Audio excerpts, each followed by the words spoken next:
Hello, my awesome friends. I hope you're doing well. It's been a while. Today, we're going to take a look at resource management questions. We're going to start off as usual from our set of questions that goes a little bit into something like a hybrid mix. I also wanted to make it very clear that the exam is not ITTO based in any way, shape, or form. So if you are thinking about cramming ITTOs, definitely think again. Don't do it. All right, let's move on. First question.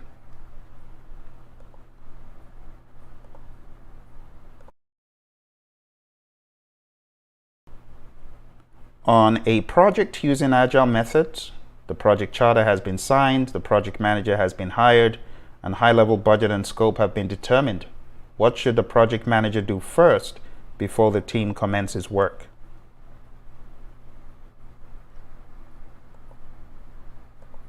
All right, so we're going to move pretty quick here. I will let you make a decision, and then we're going to speed very quickly after that. Okay, so obviously A would make no sense. You wouldn't release the team because you're just starting the project, right? The project charter has been signed. You understand the high-level budget and the scope. So it wouldn't be A, right? It would not be to develop a team charter, would it? The project manager has been hired. High-level budget and scope have been determined. What should the project manager do first before the team commences work? Definitely not A. D could be debatable. C, meet with all functional heads. We could probably cross that one out. So why don't we do that together? Let's cross out what we know very well is not reality. It wouldn't be A, and it wouldn't be to meet with all functional heads. For what purpose? So we've got B and we've got D. So, before the team commences work. Before the team commences work, you might need to send them for training, but it is important that you develop a resource management plan, right? The resource management plan would come first. In addition to the resource management plan in the PMBOK guide, it also makes mention of the team charter. So the team charter comes before the training, so it would be option D. All right, now we're moving a little bit quicker. You're working on an Agile project where the team will be onboarded across the project. You know rewards will be effective only if they satisfy a need that is valued by that individual. Reward decisions may be made formally or informally during the process of managing the project team. When is the best time for developing a reward system? Think about it. I'll give you some time.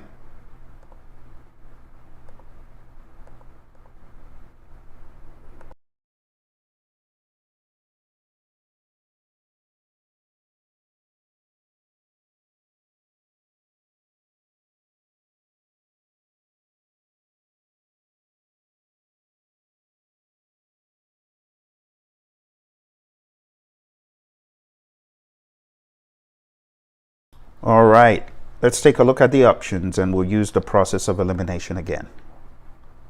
So, would you develop a reward system when resources have been developed or when all the team has been acquired? Or is it when the product backlog has been emptied or as early as possible in the project before work begins? It's simple logic. When you really boil it down, you would want a reward system to be in place so that people know what they're working towards. They know when they've met certain goals and objectives. So right from the get-go, you can cross out C that says when the product backlog has been emptied. That doesn't make sense. It wouldn't be after the work has been done.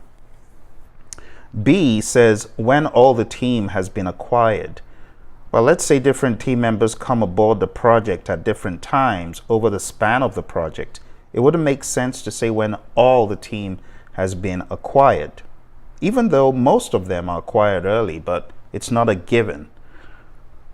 What about A, when resources have been developed? Well, part of the development could be tied to a reward system.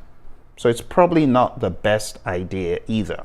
Now, this is really asking you, at what stage do you develop a resource management plan that contains rewards and recognition? And the answer is in planning. So the best answer here is D. It is as early as possible in the project before work begins. That is the best option. Since the team will be onboarded throughout the project, you need to decide as early as possible what the reward system would be like. All right, let's move on. You are working on an Agile project to deliver a solution to the client. Unfortunately, the requirements are very unclear. What should you do as the project manager? Select all that apply. Hit the pause button if you need more time. Let's begin. A. Help sponsors and stakeholders craft a product vision. B. Progressively decompose the roadmap into backlog of smaller concrete requirements. C. Bring the team and product owner together to clarify the expectations and value of a requirement. And D. Encourage team members to stick to the original list of requirements without digression. So think about it. It says an Agile project. For that reason, you got to cancel option D, that's for sure. You wouldn't stick blindly to the original list of requirements without digression, because sometimes you don't even do all of them. So when you think about A, is that a good thing to help the sponsors and stakeholders craft a vision on an Agile project if you're a project manager? Absolutely.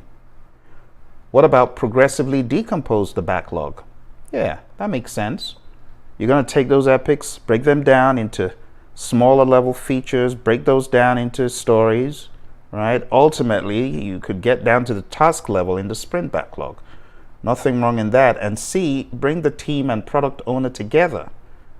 Nothing wrong in that. Story writing workshops, creating the product backlog development, it's talked about in the Agile practice guide. So the best answer, my friend, is A, B, and C, okay? This is a direct cutout of the Agile practice guide where it says help sponsors and stakeholders craft a product vision, consider building a product roadmap using specification by example, SBE, user story mapping, impact mapping, bring the team and product owner together. So that stuff is all in your Agile practice guide. All right, let's move on, my friends, to the next question. You are a project manager on a hybrid project that is using a lot of Agile techniques. The PMO has asked you to estimate the team's availability.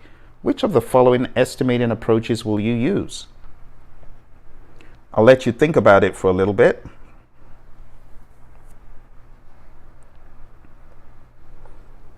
All right, hit the pause button if you need more time. Let's take a look. So, A, base capacity on an 8-hour day. Well, it wouldn't be a wise thing to do because in the world of Agile, we make allowances for things that happen day to day that are not in the development work we do. So we don't base it on 8 hours. Good rule of thumb is 6. So it's definitely not A. That's not a good option.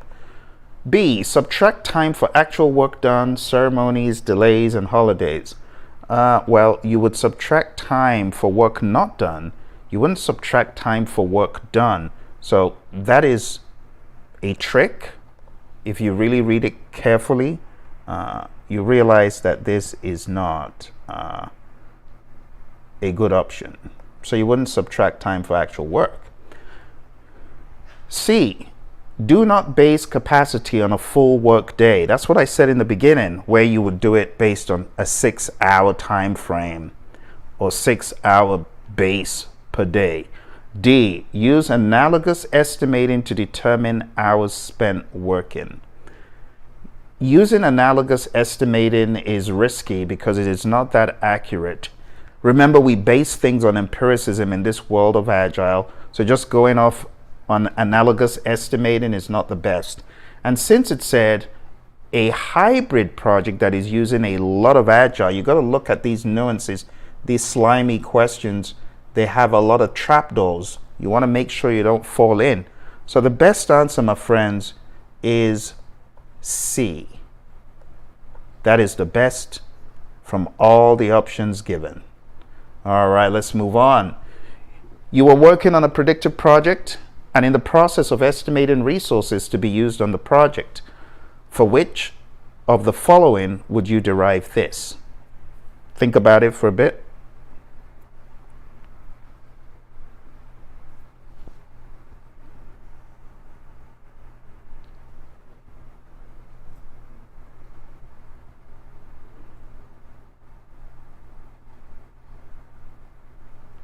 Okay, so this is kind of like common sense. It's more, the question should actually better read from which of the following would you derive,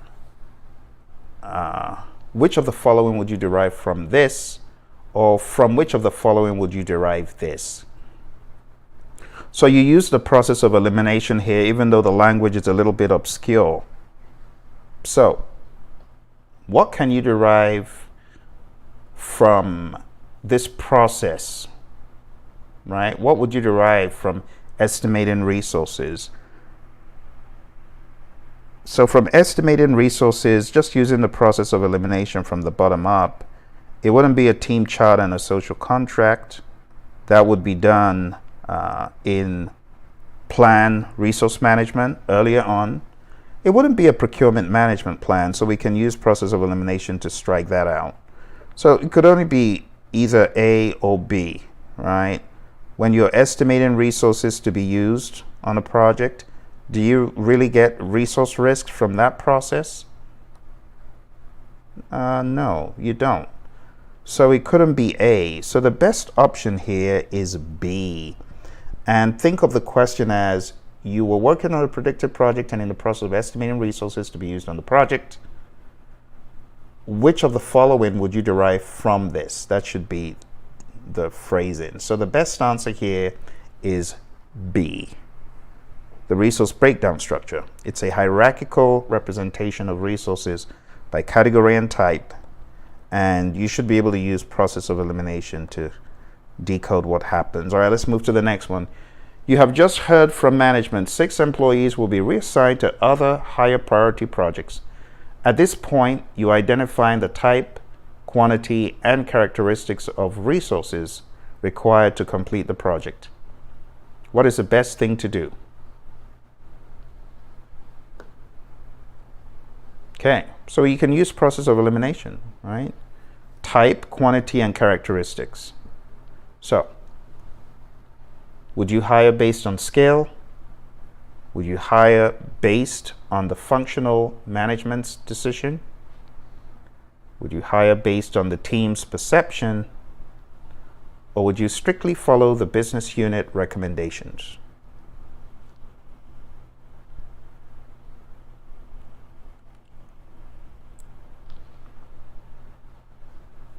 All right, so think about it.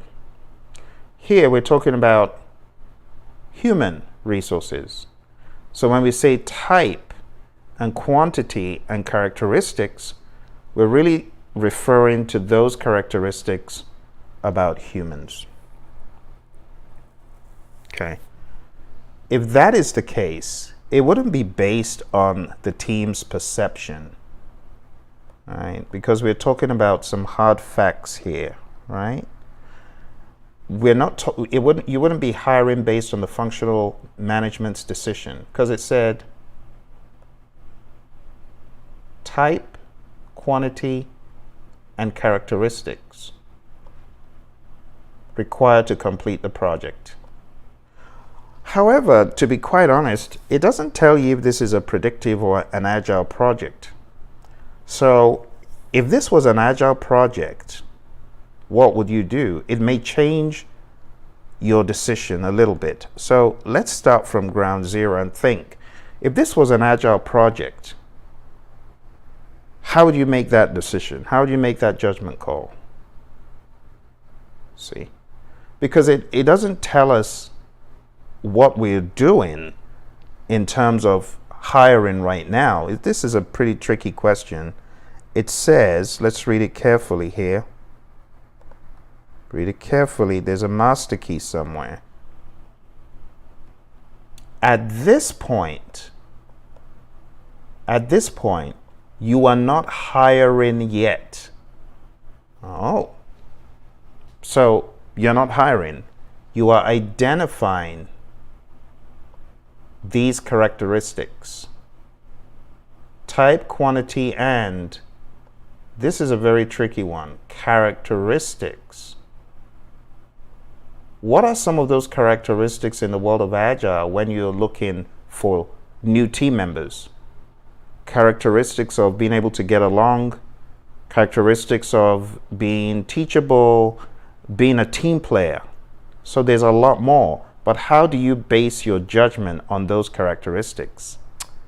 Because quantity and type is one thing. So we want 6 people, we want them to be highly skilled. Okay, but look at that trapdoor. That's a trick.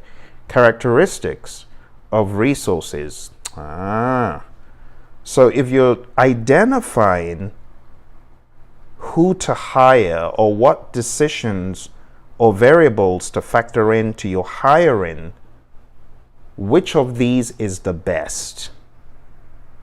Remember, these people you're hiring are going to be working with a specific group of individuals known as the team. So when you look at it from that angle, you wouldn't just hire based on skill. There are a lot of people who are great, but they don't get along well with their team members. So it wouldn't be that. So let's backtrack a little bit and think. Hire based on the functional management's decision. If you're letting the functional management make a decision for the team, that goes against the grain of Agile and common sense, because the functional management is not going to be working with these people. So that is probably not the best thing to do. Let's take a look at option C. Hire based on the team's perception. Now, even though that sounds subjective, it's actually not a bad idea, come to think of it. Let's take a look at D. Strictly follow the business unit's recommendations. The business unit is not going to be working with these people. It's the team members. So based on the team's perception, I think this is the best option. Let's take a look. This is the best thing to do for obvious reasons. Those characteristics, the emotional intelligence, the EI, and things such as that, all of that has to be factored in when you're making a new hire. Whether you're in an agile world, even in a predictive world, it makes sense to get the team involved. And therefore, since the question was mute on the project type, this is the best answer. It's a tricky one. All right, let's move on. Your firm has been awarded a project to design ways to harness a clean energy source. Jane, a team member on a previous project, did so well. She has been assigned to a current project. However, her schedule is currently full. Which of the following is true? I'll let you read it for a bit.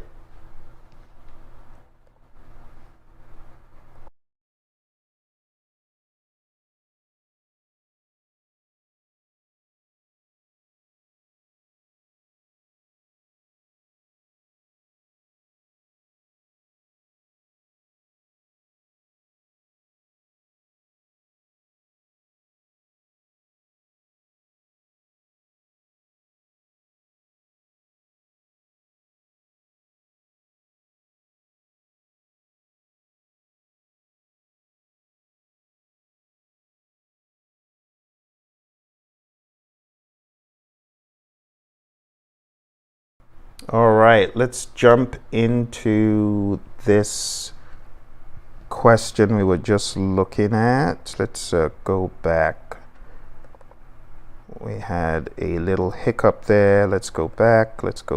All right, there we go. Sorry for that break in transmission. We are coming back to one of those other questions after this. So let's jump back into this and get this one straight. All right, here we go.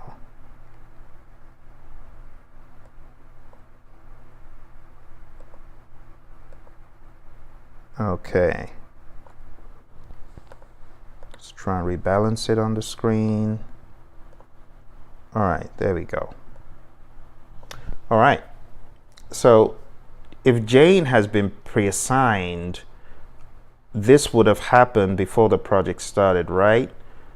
Pre-assignment is part of acquire resources. So we're not going to say that option A is wrong. We're going to leave option A. So let's leave option A. Option B, Jane has been pre-assigned and this is part of managed team. So that's not correct. Let's go ahead and cancel that. Let's look at option C. Jane was pre-assigned. This is part of plan resource management. It's not part of plan resource management. Jane has been pre-assigned and this is part of estimate activity resources. It's actually part of acquire resources. So I know there are a lot of questions on the test that are resource related, but they may not be as specific as this, but it's good for you to know what is being done in each process. So the best answer here, my friends, is A. All right, let's go to the next one. You're using certain criteria to rate or score potential resources, choosing between internal and external team resources. It says you are weighting this criteria according to their relative importance to select the most appropriate resources. What does this describe?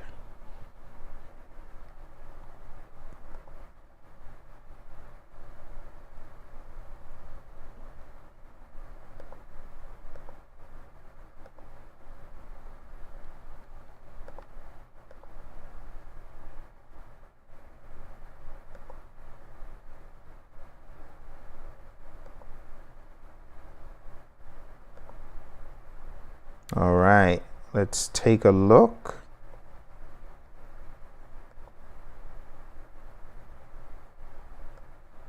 And let's use the process of elimination. So this is resource management, right? This would not be source selection criteria because that would be procurement.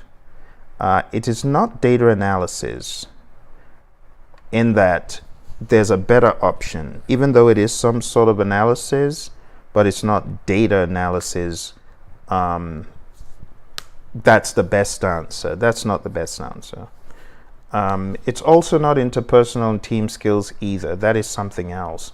This is really an example of MCDA that is talked about as you are acquiring the team. So the best answer here is B. This describes MCDA using a multi-criteria decision analysis tool.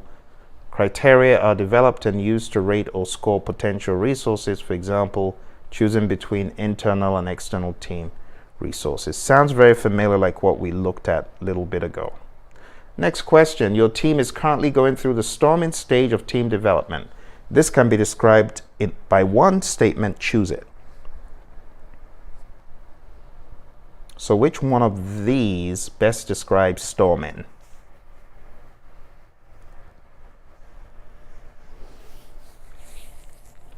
All right, let's go ahead and try to choose. All right, so we'll use the process of elimination. A, in this phase, team members begin to work together to adjust their work habits and behaviors to support the team. That does not happen in storming. That sounds more like norming. B, team members tend to be independent and not as open in this phase. That could be kind of correct, but independent and not as open sounds more like the very beginning. When it comes to storming, they're not so independent that they are not coming to blows, almost. So B is probably not the answer, but let's move on to C. C, in this phase, team members are interdependent and work through issues smoothly and effectively. That's definitely performing, so it's not that. D, during this phase, team members begin to address the project work, technical decisions, and the project management approach. Now, don't be deceived by the positive sound, as in they begin to address the project work, technical decisions, and project management approach. That is actually what happens in storming, and that's why the boxing gloves come off. So the answer is not B, it is D. B, being independent and not as open, is forming. This is storming in D. And I remember this because I've gotten a question like this wrong on one of those exams. So the answer, yes, it's D. During this phase, the team begins to address the work, technical decisions, and so on. Oh, there's the full sentence. If team members are not collaborative or open to different ideas and perspectives, the environment can become counterproductive. All right, let's move on. Your team is currently going through the performing stage of team development. This can be described by one statement. Choose it. All right, hit the pause button because we've already gone through this. So performing. If you recall in the last question, I told you which one it was. That's a freebie. All right, let's go ahead and let's eliminate what it's not. So in performing, it's definitely not addressing the technical decisions, and it's not C. That's adjourning, moving on from the project. Interdependent and moving along smoothly is definitely performing. Begin to work together is not performing. That's norming. So you got to be careful with those. But that should be the answer. The answer is B. All right. So page 338, pen box 6, you'll be able to find that this is B. Teams that reach the performance stage function as a well-organized unit. They are interdependent and work through issues smoothly and effectively. Good deal. All right, let's move on to the next question. The project charter has been signed. The project manager and all team members have been trained, and high-level budget and detailed scope have been determined. Project resources have been acquired. What should the project manager do first?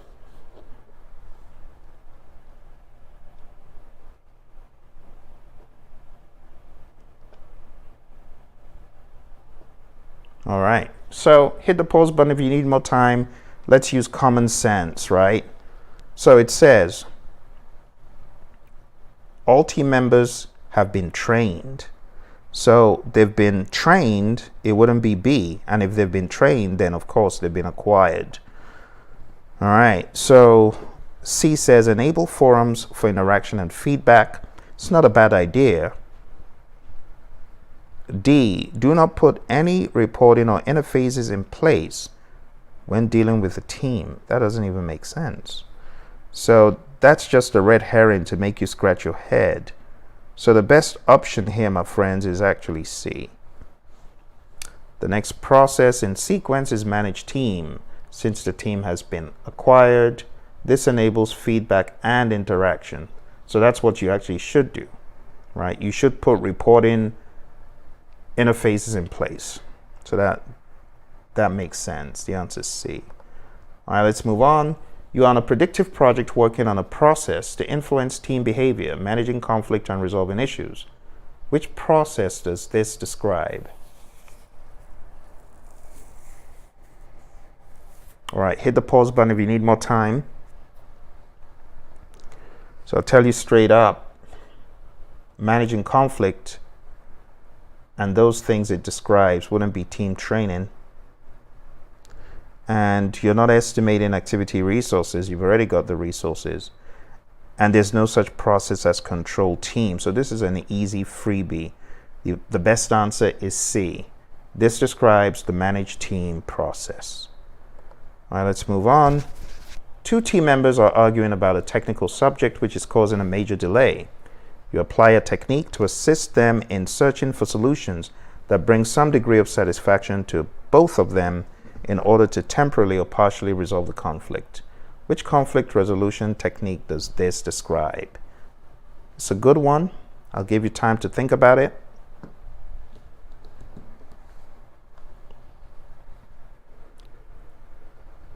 All right, so think about the page that you read in PMBOK, right?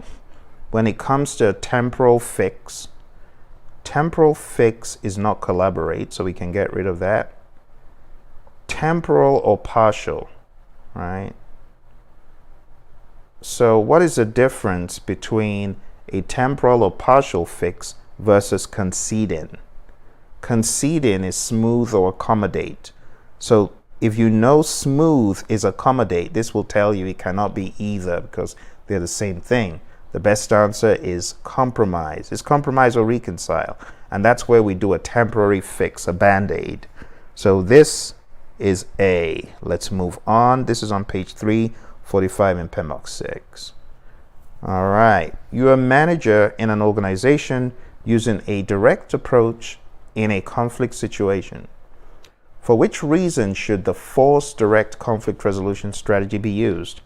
Is it to force a junior worker to agree? Is it to exert a power position? Is it to resolve an emergency?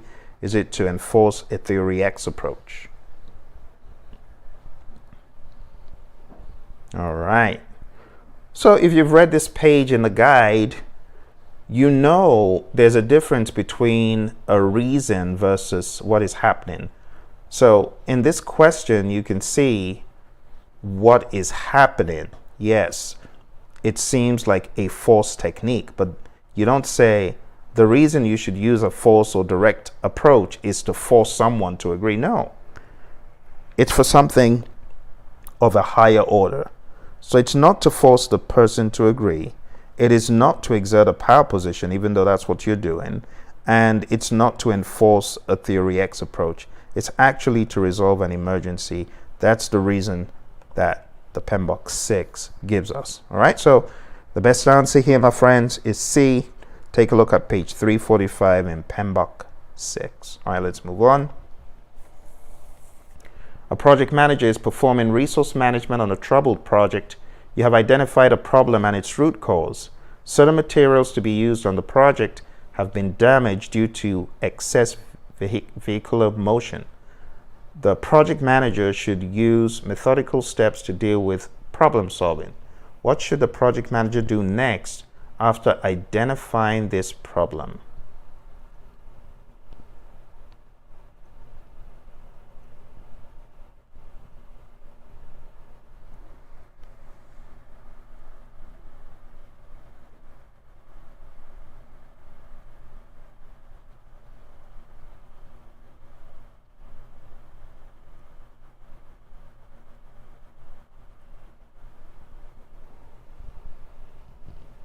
All right. So this one, I just want to give an alert. It's a tricky one, but you got to think about the sensibility of what is talked about in the PMP 6 about solving problems for resources. If you have a big problem, before you find the root cause, you want to break it down.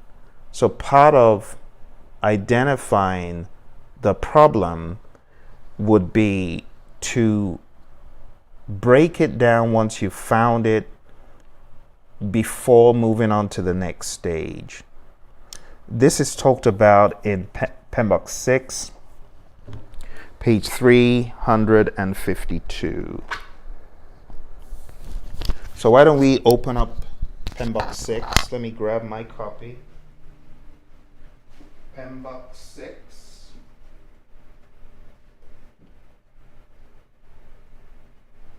PMP 6. Sometimes my PMP guide goes missing. I don't even know where it is sometimes. All right, PMP 6, page 352.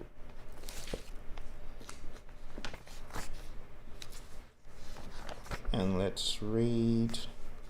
Is it 352? I might have given you a wrong page there. Beg your pardon. Let me find it. It's in the tools and techniques. It's page 356. All right, so it says A, number 1, identify the problem, specify the problem. 2, define the problem. Break it into smaller manageable problems. 3, investigate, collect data. And then analyze is number 4. That's where you find the root cause of the problem. And then you solve, choose the suitable solution, and then check the solution. So the lesson to be learned here, my friends, is part of defining the problem is breaking it into smaller, manageable problems. Okay. For those of you that have learned the predictive approach, that is one step that we don't talk about. And it's a lesson to be learned. Don't just say identify the root cause immediately. You got to first of all break it down into smaller problems. So the best answer is A. It's break it into smaller, manageable problems. And here are the steps. Specify the problem, break it into smaller, manageable problems, collect data, then find the root cause of the problem, choose the suitable solution, and then determine if it works. So the lesson, my friends, again, part of your problem understanding in the early stages is not just to state the problem, but you got to break it into smaller, manageable problems. And where there is data, collect the data, because that's going to help you to identify the root cause. All right. Let's move on. You have had trouble with this particular project team, likely because of their past project experience. They lack hands-on project management team experience. Right now, you're ensuring that the assigned physical resources are available to the project at the right time and in the right place and are released when no longer needed. Which process does this describe? Is it develop team? Is it estimate activity resources? Is it manage team? Or is it control resources?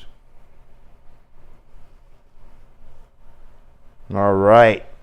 Hit the pause button if you need more time. This is an easy one because when we talk about physical resources only, you know the one process where we do this, my friends.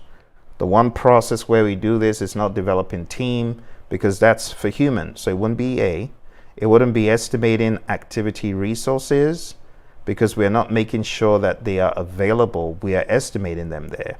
And it's not manage team, because that's about the human. So the best answer here, my friends, is D.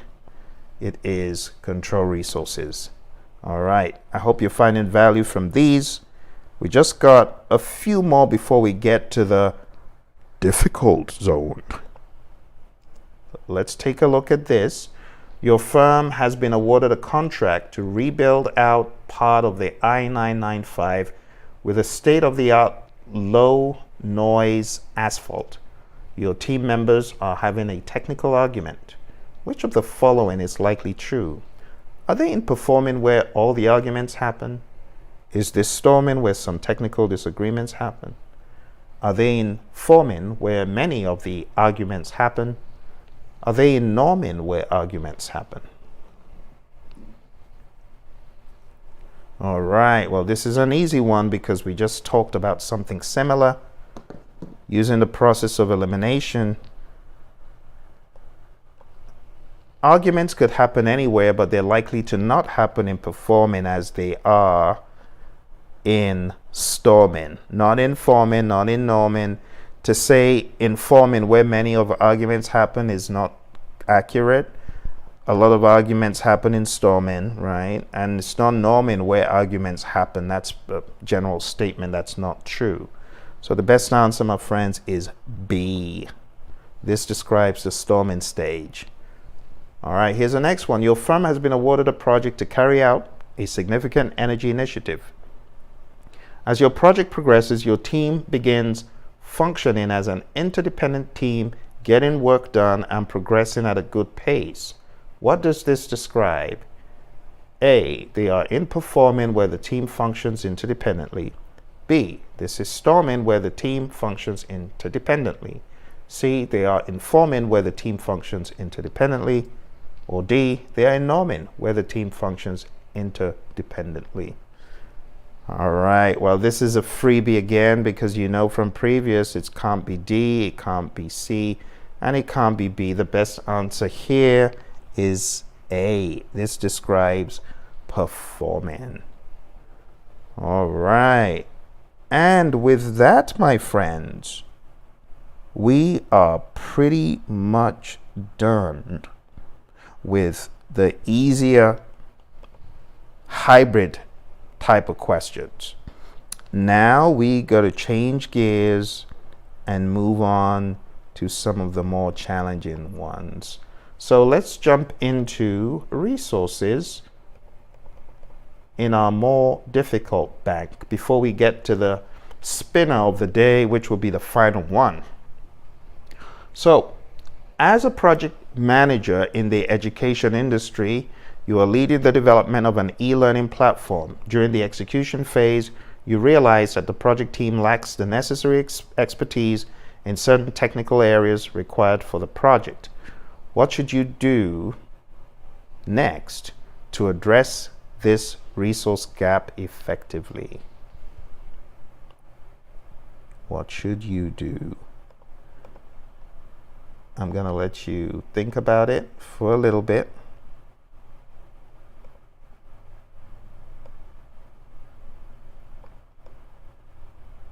Center it squarely on the screen so you can see it properly.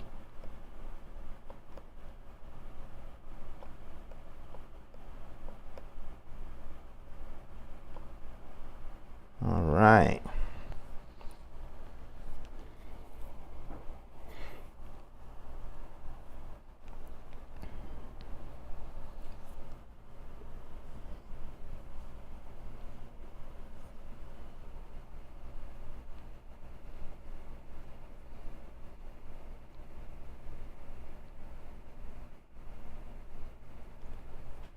All right, so what should you do next to address this gap? Because it says they lack the necessary expertise required for the project. Would you assess the impact of the resource gap on the project's objectives and deliverables, or would you collaborate with human resources department to recruit or assign team members with the required expertise? Would you communicate the resource gap to the stakeholders? Would you update the project management plan to include training or external resources to bridge the expertise gap? So as a project manager, doing C is not very helpful. Saying, hey, we have a gap. You're the project manager. C is like one of those mother may I kind of questions, not a very good one. And D, update the project management plan. You wouldn't do that immediately. You don't just update the plan without doing some analysis and better understanding what is required and what is at play, what is at stake. Okay. And then B, collaborate with the human resource department to recruit or assign team members with the required expertise. It's not a bad thing, right? But assessing the impact of the gap on the project's objectives and deliverables, that is already a given. You know that the team lacks expertise in technical areas. So the best thing to do is to get those areas sorted, don't you think? So in this case, assessing the impact of the gap is not bad, but it's not as conclusive to address the gap effectively. Okay, so the best option here, my friend, is to work with HR to recruit or assign team members with the required expertise. I got to find people who can actually do this. So the best answer is B. And the logic is that by collaborating with the human resource department to recruit or assign team members with the required expertise, the project manager can ensure the project team has the necessary skills and knowledge to successfully deliver the e-learning platform. Let's go to the next question. All right. You are a project manager in the financial and banking industry leading a project to implement a new banking software system. During the execution phase, you encounter a shortage of financial resources allocated for the project. So think about financial resources, right? Talking about money. What should you do next to manage this resource constraint appropriately? A, assess the impact of the resource constraints on the project scope and deliverables.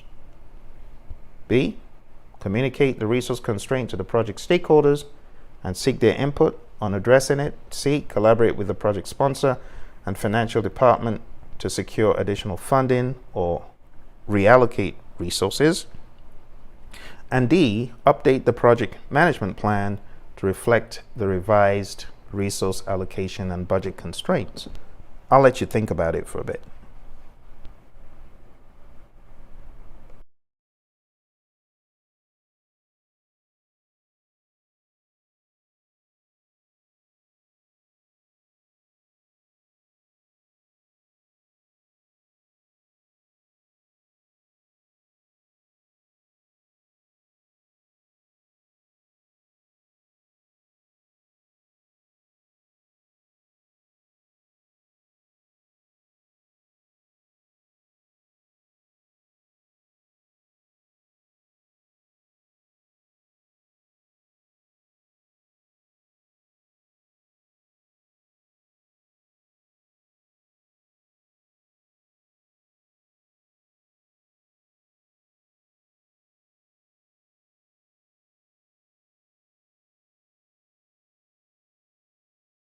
All right, so when you take a look at this, my friends, there's going to be some of these options that seem a little bit far-fetched.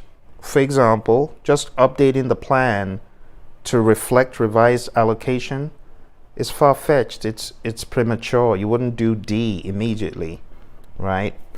Going from bottom up, collaborate with the project sponsor and financial department to secure additional funding or reallocate resources. B, compared to C, communicate the resource constraint to stakeholders and seek their input on addressing it. That seems a little bit weak. Hey, I've got a resource constraint. I need your help. It's a little bit lame.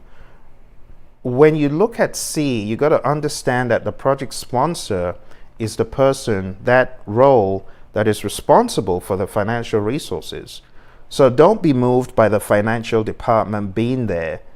Your best bet is still the one that has the project sponsor, right? The project sponsor has the right to get additional funding or even reallocate financial resources. So you got to think about that. A, assess the impact of the resource constraint. It's not a bad thing to do, but it's already obvious. It's already obvious because it says, what should you do next to manage this appropriately? So just saying, oh, well, let me see what the impact is. It's not conclusive. You need to solve the problem, right? So in this case, the best way to resolve the problem is not by just telling people, hey, I need more money. It's actually going to the right channel, the right source. And in this case, the right source is your sponsor. So by collaborating with the project sponsor and financial department to secure additional funding or reallocate resources, the project manager can mitigate the impact of the resource constraint and ensure sufficient financial resources for project success. And no, it seems a little bit borderline and tricky, but when you look at option B, like I was saying, it's a little bit weak. Hey, I have a problem. That's weak. You gotta take more decisive action. Try to stem the tide, stop the problem. All right, this is the next one. As a project manager in the construction industry, you are leading a project to build a new bridge. During the execution phase, you realize that the project team is experiencing a shortage of skilled labor due to unforeseen labor strikes in the industry. What should you do next to manage this resource constraint effectively?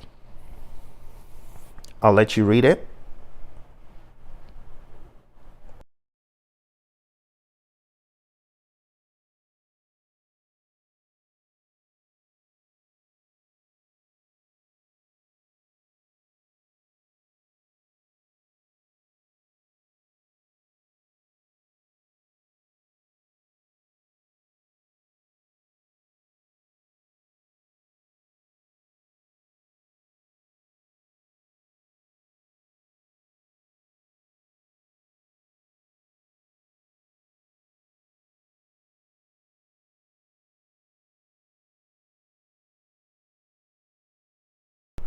All right, my friends, let's take a look at the options we have here. So, going from the bottom up as usual, update the project plan to reflect the revised resource allocation. You don't just go ahead and change stuff. So I'm guessing you're learning, don't just update the plan, it's not D. C, communicate the resource constraint to the project stakeholders and seek their input on addressing it. Again, it's one of those mother may I responses. It's lame, it's weak. You're a project manager. You solve problems. Of course, working with others, but you're not going there to say, hey, there's a problem. What do you think I should do? No. So you're left with two. You're left with collaborate with subcontractors or labor unions to secure additional skilled labor resources. That is quite decisive. Let's look at A. Assess the impact of the resource constraint on the project schedule and budget. You already know you got a shortage. It says experiencing a shortage of skilled labor due to what? Unforeseen labor strikes. Your best bet is to talk to these unions. Work with them as much as possible. Collaborate. That's the name of the game. All right. So while A sounds nice, it's not the best option. All right. So here, my friends, the best answer is B. By collaborating with subcontractors or labor unions to secure additional skilled labor resources, the project manager can mitigate the impact of the resource constraint and ensure that the necessary workforce is available to meet project milestones and objectives. I hope these questions so far are giving you a good run for your money and your time, because time is money. If it is, I want you to smash that like button, amp this one up so people can find it. A lot of my question sessions, they have helped so many people, but the problem is a lot of folks don't know about these sessions. So hit the like button, subscribe to the channel, support the channel, and share this with your buddies. All right, we got one final question for today. Then this is going to close it out. This is the spinner. The spinner, which has an abominably long amount of data in it. And I always give one of the spinners because back in the day I would hear from my PMP champs that they got some questions that were abominably long on the exam. So let's jump straight into this one. You are the project manager on an engineering project involving several contractors and team members. The stakeholder management effort has proven to be very significant in the first few days. You have completed the identification of stakeholders. Previously, you had difficulty managing stakeholders because no distinctions were made among them regarding influence or authority. What information do you need to include in the stakeholder register? Now be careful because you could be distracted with the brash language of managing stakeholders. You know PMI doesn't use that language, so that's a distractor right there. But what information do you need to include in the stakeholder register? I'll give you time to read it.